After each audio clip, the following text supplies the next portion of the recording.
Here's what we're talking about today on Daily Blast Live. It's a special episode celebrating modern families challenging the norm. We're talking with a polyamorous trio helping other couples transition to a lifestyle with multiple partners. Then we speak with two women who decided to become single mothers by choice. Plus, a widow trying to get pregnant using her deceased husband's sperm is sharing her emotional IVF journey. And the story of a unique blended family who call themselves the Fruity Bunch. Eventually, they were just like, are you going to come out of the closet or what? I'm like,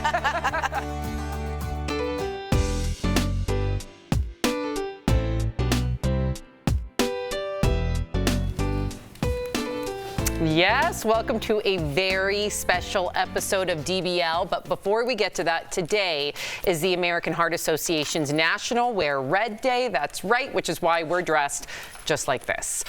The Go Red for Women movement is meant to highlight the importance of heart health, since heart disease remains the #1 killer of women across the country. For more information, visit goredforwomen.org. All right, so today is a special, very special episode because we are talking about modern families across the country and looking what a family looks like in 2023.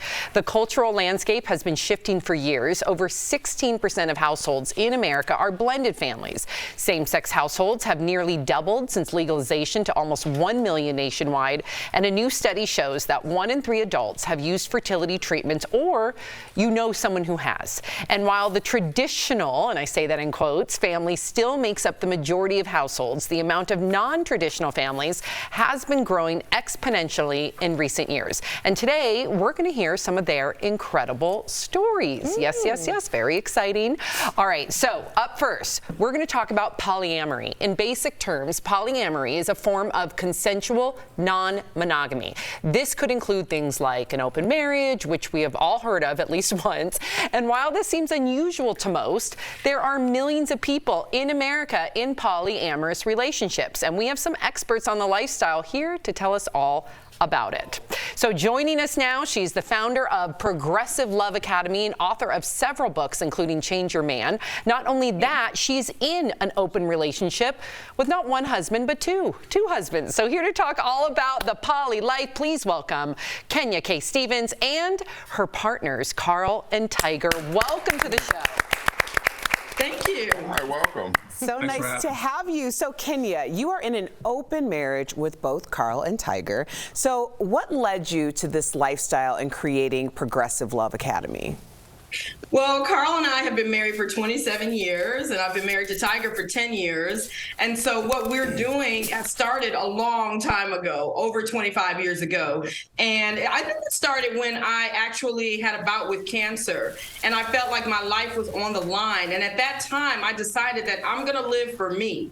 You understand? If I were to survive, which I did, thank God, because we have 3 children, I said I was going to live for me. And we started to work together to formulate a new kind of marriage, an open marriage, a marriage where there's more freedom. And we call it actually a freedom-based relationship. That's smart. That's interesting. All right, let me ask you something. What was it about monogamous relationships that didn't work for you? And how is monogamy limiting for you guys?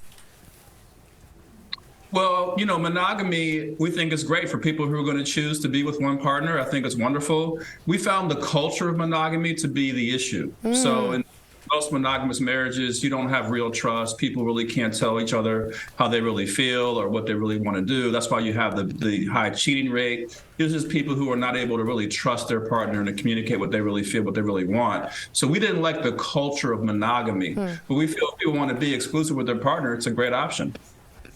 So I need to ask Carl and Tiger here, and I think a lot of people at home want to know, how do you handle jealousy? Can you learn to just flip a switch on and off?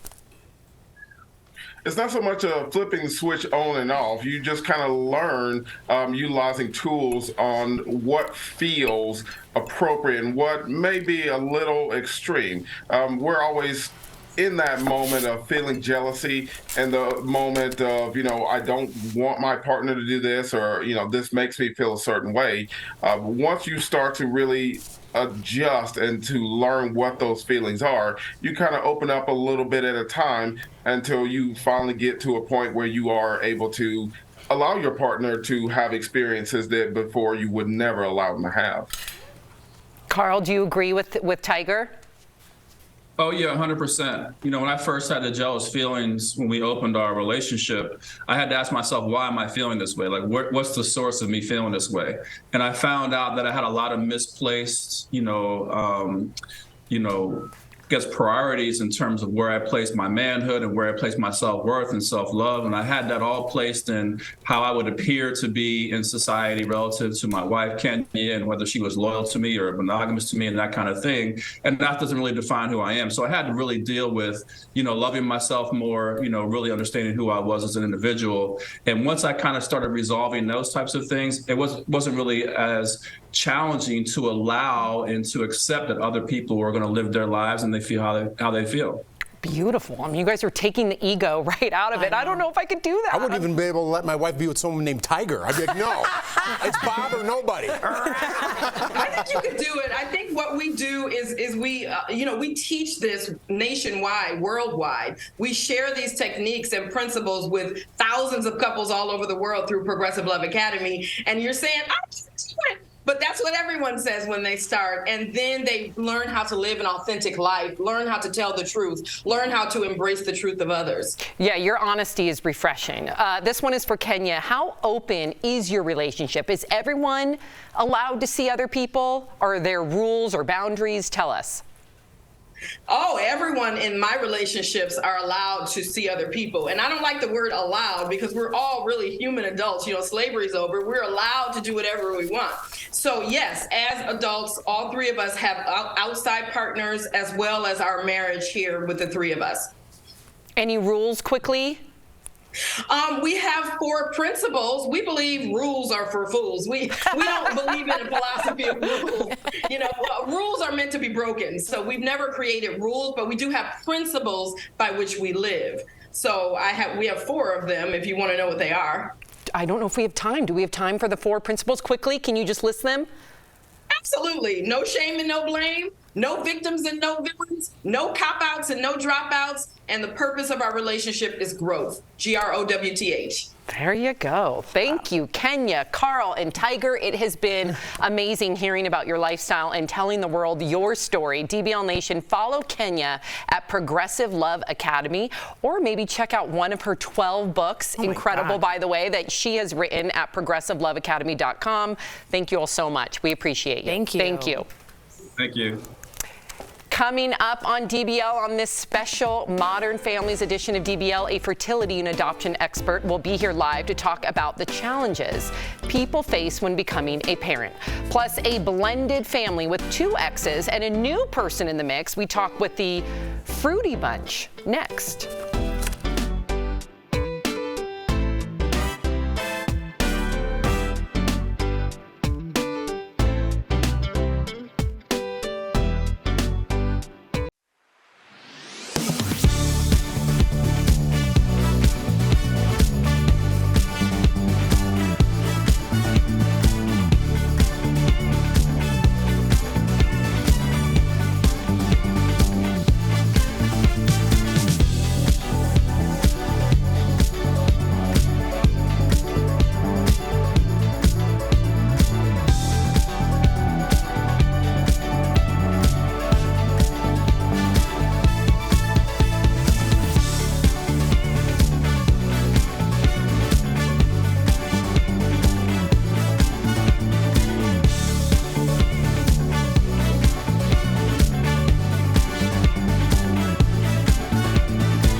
Welcome back. We are continuing our Modern Families episode with a love story unlike any we've heard before. Earlier, we spoke with Linda Fruits and her family, the Fruity Bunch. Take a look. Hi, I'm Linda Fruits, and I am the girlfriend of Maddie and ex-wife to Christopher. Linda Fruits was married to Christopher for 8 years when something felt different. I came out when I was 32 years old, about 2 years ago, and we decided that we still wanted to stay living together and raise our kids as a family still under one roof. Originally feeling she was bisexual, Linda started dating before realizing she was in fact a lesbian. And so I came out to Christopher as lesbian, and at that point we're like, yeah, that makes a lot more sense now. Shortly after, I met Maddie.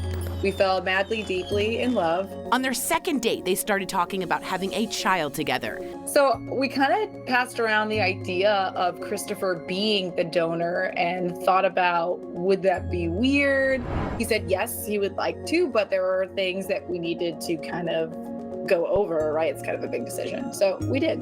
And she now lives with us in the same house with all of our kids and is pregnant with my ex-husband's baby. Now, 6 months pregnant, the three of them are telling their modern family story on the blog Fruits of Motherhood, calling themselves the Fruity Bunch. And their journey is just beginning. Please welcome to the show Linda Fruits, Maddie, and Christopher. You call yourselves the Fruity Bunch. Yeah, the Fruity Bunch. So Linda, let's get right into it, because you were married and had kids before realizing that you were a lesbian. So when was the moment you knew you needed to change your life? I realized that I was kind of hiding stuff from him via TikTok. I was watching a couple TikToks and I realized I found myself on lesbian TikTok, and I was like hiding it. And my friends, I would send them TikToks and be like, she's hot, right? It's not just me. And they'd be like, yeah, yeah. So I carry on with my life. And then eventually they were just like, are you going to come out of the closet or what? I'm like, it's time to talk to my husband. Well, I'd like to talk to your husband. Christopher, just shout out to you for this is real love, man. Yep. I hope you realize like how great this is. But we have to talk about the reality, man. What were your thoughts when you first heard this? Honestly, I supported it from the start. I was fortunate enough to grow up around gay and lesbian people, and due to my parents being so cool about it, everybody deserves to be their authentic self. So when Linda came out, I supported it. Yes, it was an end to one aspect of our relationship, and yes, that hurt, but you get over it. And at the end of the day, our kids are the most important. So yeah. That is acceptance. That's lovely. Literally. Yeah. You all are so inspiring. I need to ask Maddie, how did you feel, though, about involving Christopher in this entire process? I remember Christopher sitting right there. Yeah. Oh, he's always sitting right there. I love it. No, it was, obviously I never imagined myself in a situation like this, but I love where I'm at, and I love our team here, our crew, and I couldn't even really picture us without him at this point. That's lovely. All right, so let's talk about your family, which I'm obsessed with, the Fruity Bunch. How did your kids react when you told them? Some kids get it, some kids have a harder time.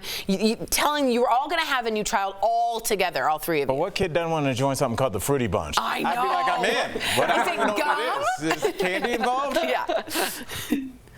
Yeah, so when we told them about the new baby, they were so excited. My eldest, he said that he wants it to be a little girl because we don't know the sex of the baby yet, because he has a brother already. And if you know Owen, he is a lot of brother to have. Yeah. Owen. We have enough brother. Yeah, he's a lot. He's a lot. More female energy in here. Yeah. Estrogen in here. Poor Al. So We don't know the gender of the baby yet. So what does family mean to you, and how would you consider yourselves a modern family? Well, family to us definitely is a choice. We continue to choose ourselves, choose each other, and show up for each other every single day for our kids. And it definitely qualifies as modern because It is out of the social norm, so to speak. And we're doing things our way. I think that's what modern really means. Your love jumps off the screen. Thank you so much for joining us and sharing your story with us. DBL Nation, you can follow Linda at Fruits of Motherhood and also pre-order her book, The Mom Life, on Amazon now. Congrats. Linda, Maddie, Christopher, thank you so much. We appreciate you all. We'll be right back. Bye, guys. Bye. Bye.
Welcome back. There are many different ways people can become parents, and it's not always an easy road. But who can families turn to when they are faced with infertility or the adoption system? Well, we have an expert joining us live to help. Fertility and adoption expert Dawn Davenport. Welcome to DBL. Hi there, Dawn. How are ya? I'm well. Thanks for having me. Absolutely. I want to know what drew you to become an expert on some of the challenges people face in becoming a parent. Well, my family is created through birth as well as adoption. So there is the personal connection, but I'm also the executive director of the nonprofit Creating a Family. And our mission is to support foster, adoptive, and kinship families. That's fantastic. So, Dawn, do you think there's a point when couples should stop trying to conceive if they are experiencing fertility issues? Well, I mean, every couple has got to, or person, doesn't have to be a couple. Every person has to make their own decision, obviously. But it really does ultimately come down to a balancing act. And you have to weigh your odds of success versus the cost. And the cost can be both financial, obviously, but also emotional. So, Dawn, for people that don't know, what are some of the options for people who are considering adoption? Great question. There are 3 types of adoption. A lot of people don't realize that. There is domestic infant adoption, and that's where a pregnant woman or couple make the decision that they're not going to be able to parent this child and seek another couple, and usually work through an adoption agency to do that. But there's also adopting from foster care. There's over 100,000 kiddos in foster care right now that are awaiting families. They tend to be older or part of sibling groups. And then there's international adoption, adopting from a foreign country.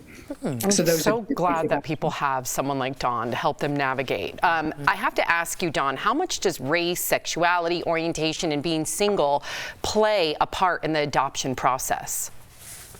Well, it kind of depends on the type of adoption we're talking about. As far as race, there is a need for Black and brown adoptive parents in domestic infant and foster families. So we can only encourage more families to apply, so there's definitely a need.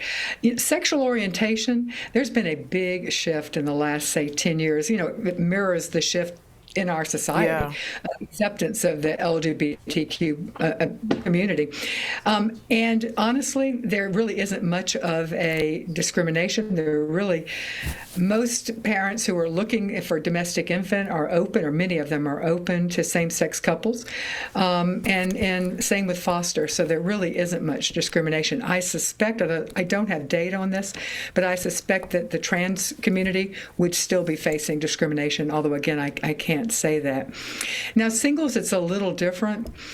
For single women, a lot of the women who are considering placing a child are single themselves and are looking for a two-parent family to place their child. So I do think it takes a little longer for single women, and I think there is a prejudice against single men. However, for foster adoption, honestly, a lot of kids would do better with a single parent. So there really isn't much discrimination there.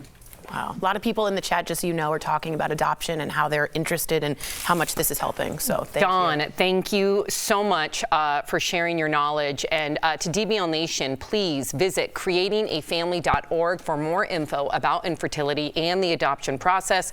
Plus, also check out the Creating a Family podcast. Thank you so much. We appreciate you, Dawn. We'll be right back.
Steph, what do you have for us today? Hi Tori and hello DBL Nation. I am so excited to show you the deals today, and trust me, they are pretty spectacular. Yeah. Check out this. We have got the Philian H7 Sonic electric toothbrush with 8 brush heads. Ooh. So this doorbuster deal includes 1 toothbrush, 1 charging cable and 8 brush heads. Nice. And we've got it available in 6 colors.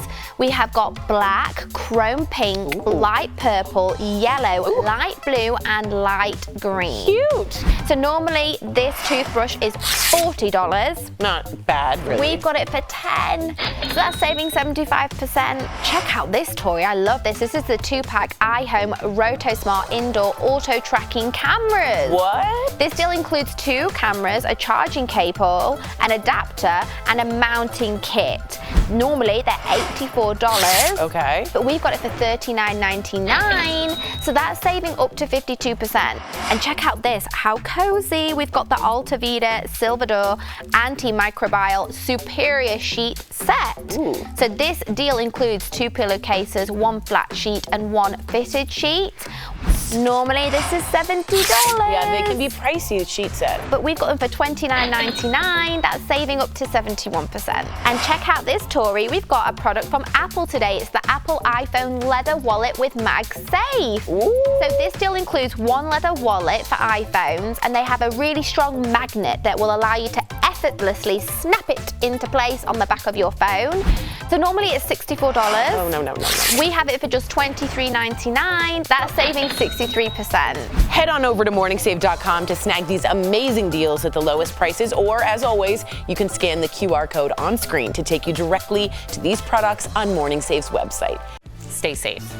Are we going to all do something dressed like we are? We could do